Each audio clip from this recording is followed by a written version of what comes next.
Hey YouTube, so this is going to be my, let's see, sixth episode, and in this episode we are going to be discussing Plato. I hope that the people who have, um, stuck around long enough to finish what I was doing here, to stick up to this point, because now Plato comes into the story, and I love Plato. I am a hardcore Platonist. So let me grab my drink for a second.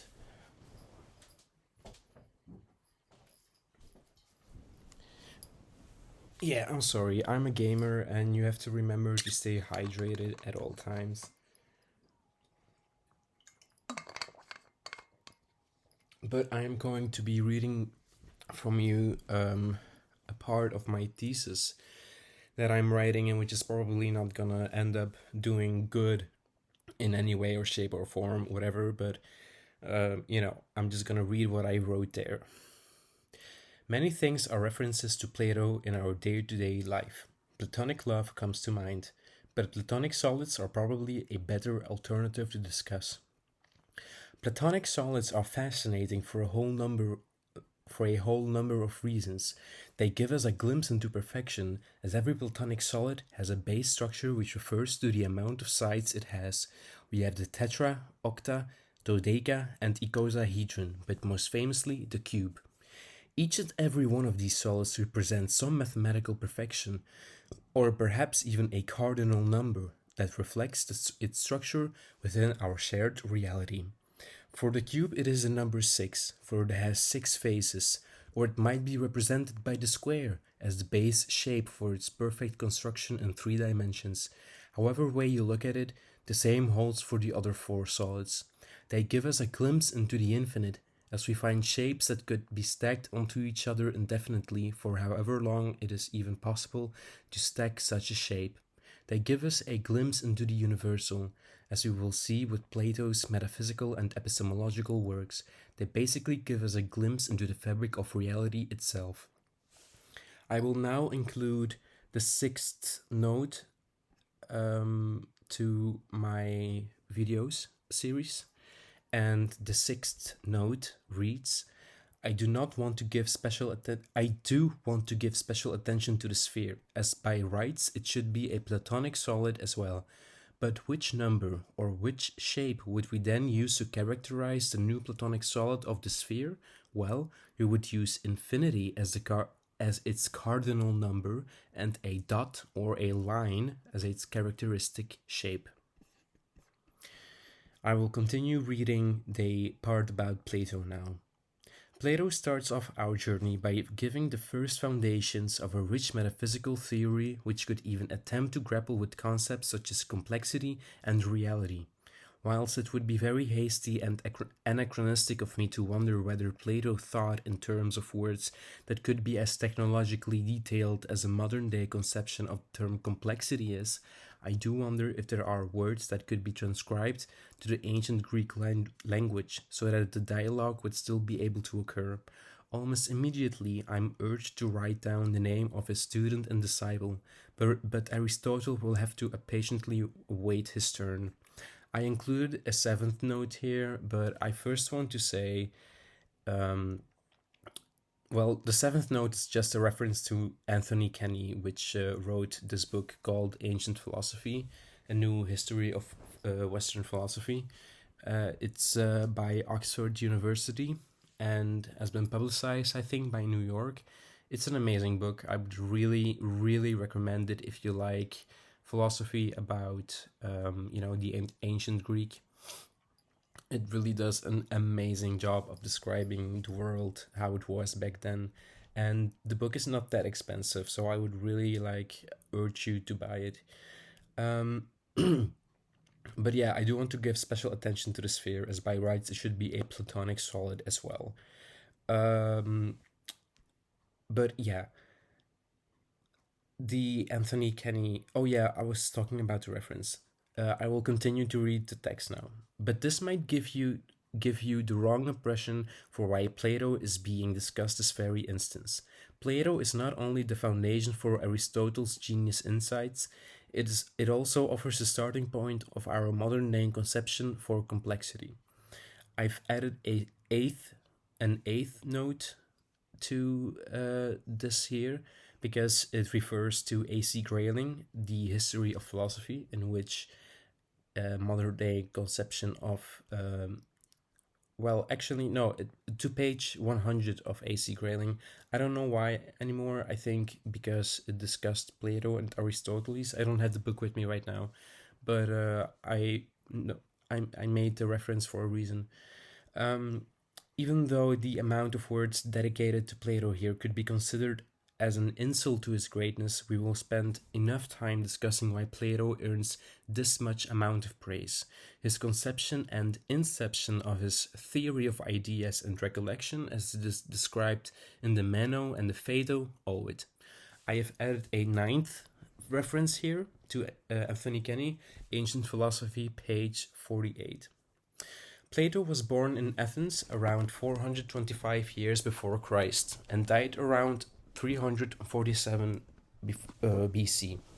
I've added a 10th note here, by the way, which goes to Grayling's The History of Philosophy, page 764.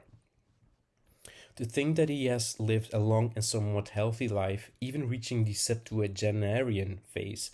Septuagenarian phase, weird word, by the way, but I love it. To think that he has lived a long and somewhat healthy life, even reaching the septuagenarian phase, because he lived from 425 BC up to 347 BC, is truly remarkable if you consider that this was 2,500 years ago. But Plato isn't being discussed for his constitution. Rather, we are interested in what he had to say about the fundamental structure of reality itself. According to Plato, if we are to believe history, a simple yet all-enveloping allegory can be told, which would be able to reveal the true essence of all which we consider to be real. My personal take on the allegory goes as follows. Imagine a group of prisoners being held against their will. They were blindfolded from birth as not to see anything for their entire lives up to this point. These prisoners would thus have been blinded for their entire life and do not know how colors, shapes, or motions look like. Next, the prisoners are brought inside of a deep and long cavern. They are seated with their backs against the cold rock. Suddenly, their blindfolds fall to the ground and they see for the very first time in their lives. What they see is a huge cavern wall, with shadows of strange beings seemingly dancing up and down. "Rabbit!" one of the prisoners yells. "I recognize a rabbit." Another prisoner looks at the shadow which the first prisoner is pointing towards. The shadow seems to have two big pointy ears and a long oblong body. It seems to be hopping up and down the ground. It might seem like the first prisoner was right all along. The shadow does seem to make the image of a bunny. I'm sorry. Next, another shadow appears for all prisoners to behold. This time it looks like the shadow of a tree, and next to that of a shadow of a house. The prisoners adjust their sore eyes to the dimness of the cave and start to recognize more and more items. There is a shadow of an apple, some grapes, even a beautiful woman. All prisoners now seem to recognize more and more shapes as their eyes adjust to the dimly lit cavern atmosphere. Shadows are the only thing the prisoners see, yet still their world is now suddenly bustling with activity and interaction. Even though the prisoners are still tied up with their backs against the wall, they are ever so grateful for the opportunity to now be able to see the world for what it is. Of course, the prisoners aren't aware that they are being held against their will. How could they, as they have only known blindfolded captivity their entire life long? So they do not wonder what would happen if they'd suddenly get untied and look around the cavern. Years go by as these prisoners start to accommodate and habituate the world the cavern admits. I'm sorry, I have to drink.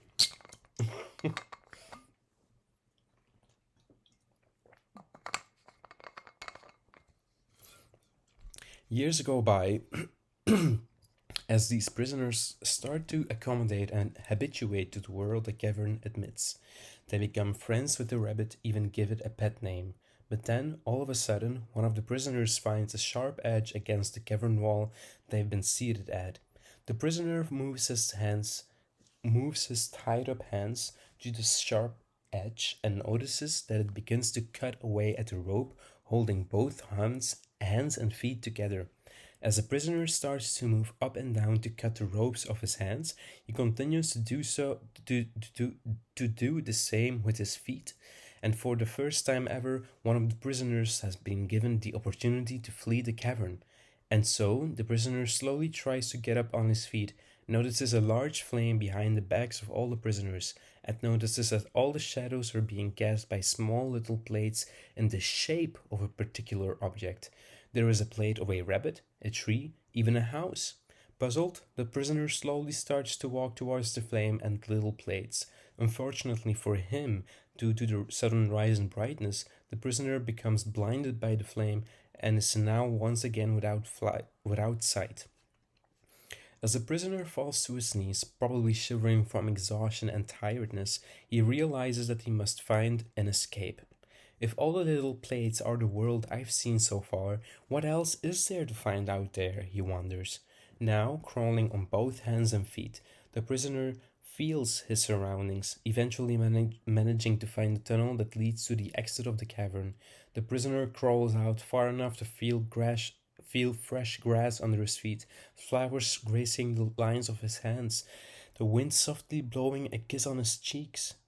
Yet now I'm blinded by an even stronger light, the prisoner exhausts in frustration. The sun! I must tell the others. And so the prisoner eventually returns inside of the cave to tell his other prisoner colleagues about his most recent adventure, yet none of the prisoners take him seriously. Madness! That is what has begotten you! Exclaims another prisoner. Our prisoner's story ends here. He is deemed insane by his fellow prisoners, yet is adamant that he has found something more real than that which the cavern has offered for years. He stands alone in his newfound pleasure and excitement, yet still attempts to tell the other prisoners what is out there in the world. We will now end our allegory with a philosophical translation of the story above. What happened? What did the prisoner witness? Why did the other prisoners react so shocked and disheartened? According to Plato, that is because these prisoners, not unlike most people today, are tied up with their backs against the wall, only looking at shadows of reality instead of reality itself. Plato's allegory is a constant reminder that even if we think, as some mighty humans often seem to do, that we are colossal in size, there is always something bigger than you in life and reality itself. The triviality of the world, which is offered by the shadow realm, is nothing compared to the eternal beauty, perfection, excellence, and purpose of the ideal world. This ideal world, for just as the prisoners think of reality in terms of shadows, caverns, little plates, and a fire, a philosopher will therefore think of reality in terms of truth, unity, goodness, and beauty. According to Plato, not everyone is able to become like the philosopher and think of reality in its true terms. This is obvious when we look at what Plato had to say about the ruling class. I've added an 11th reference here to Anthony Kenny, and I've noticed that I've forgotten my 10th reference, but I will be adding that one as well. Philosophers are to be the kind of people that would have control over a state, but what a philosopher truly entails seems unclearly defined at best according to his description of it. What does or does not constitute a philosopher is not part of the conversation we are having here, however, but we are discussing the terminology that Plato used when attempting to discuss reality as a single concept. So, let us take a look at the terms Plato employed. In order to remain focused on our journey to find a definition for complexity, we have to wonder which other concepts Plato used that goes in agreement with it.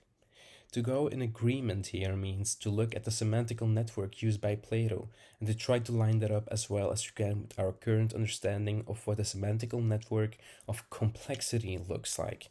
If we assume that Plato used a similar method of thinking about words, we can attempt to reconstruct the metaphysical environment he functioned in. The words, which I assume were present in Plato's semantical network if we were to discuss complexity today, are summarized in the next part.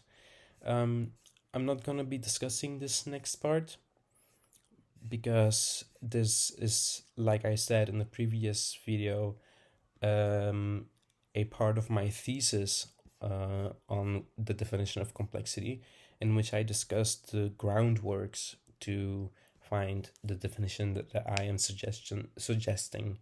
So this thesis will not be further visited unless the conversation that we are having at large will require us to do so. But now I have been able to explain Plato and his allegory, and I hope that you now understand Aristoteles with his teleology and Plato with his ideal world, because those two things are crucial to my further explaining of the formal definition required for what complexity means. So the next video will continue with the question about the definition of complexity, which is, why is a formal definition required?